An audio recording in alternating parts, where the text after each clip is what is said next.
Okay, so I did something kind of wild. For 30 straight days, I lived strictly on minimum wage.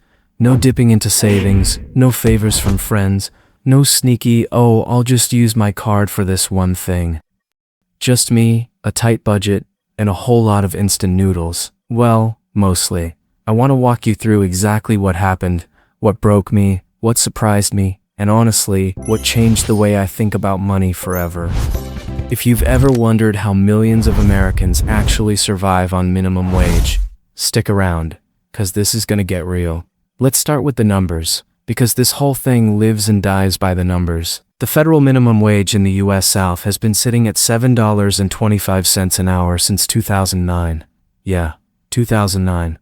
And that works out to roughly $1,160 a month before taxes if you're working full-time at 40 hours a week. After taxes, you're looking at somewhere around $950 to $1,000 depending on your state. Now, some states have raised their minimum wage significantly.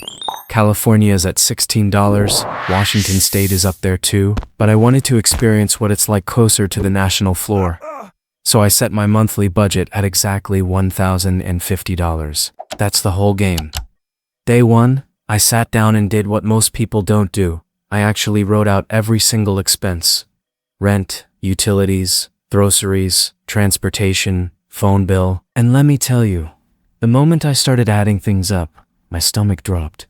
The average one-bedroom apartment in the US South costs around $1,500 a month. That's already more than my entire budget. I obviously couldn't do this experiment homeless, so I gave myself the most realistic scenario I could. I found the average cost of a shared room rental in a mid-tier city, which comes in around $600 to $700 a month. I allocated $650 for housing. That left me with $400 for everything else.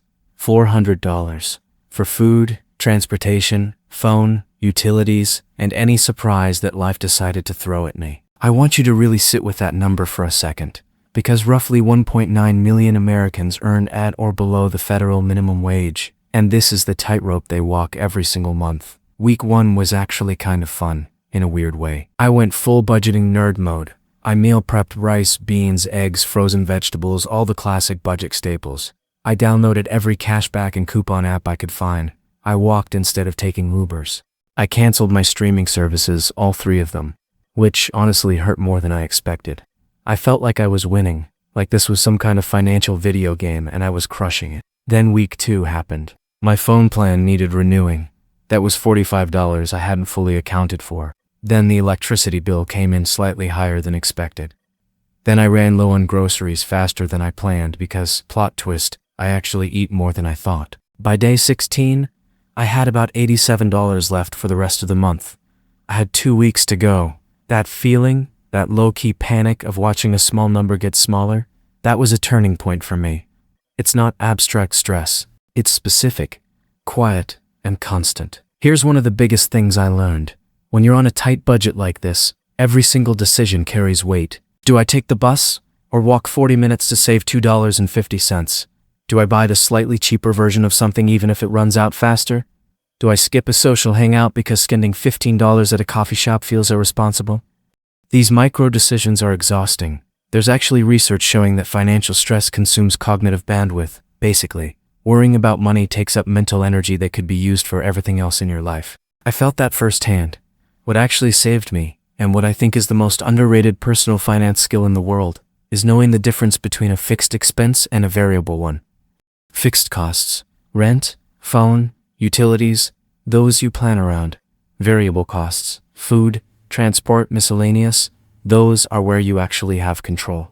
I started tracking every single dollar I spent in a free notes app, not a fancy budget tool, just a note. That awareness alone changed my spending behavior more than any tip I've ever read online. I also discovered that free resources are wildly underused.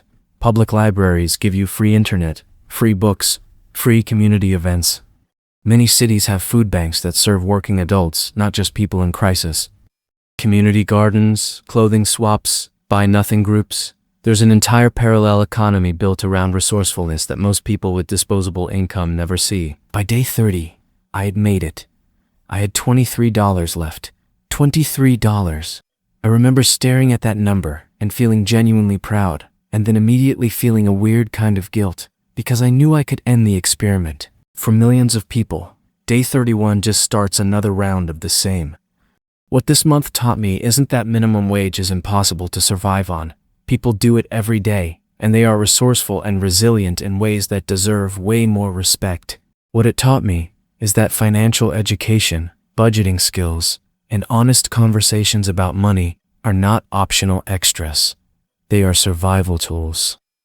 And the earlier you start treating your money with intention, the more options you give your future self. If this video made you think even a little differently about your budget, your spending, or the people around you who are quietly making it work on very little, then it did exactly what I wanted it to do. Hit that like button, subscribe if you're new here, and drop in the comments. Could you live on minimum wage for 30 days? I genuinely want to know. I'll see you in the next one.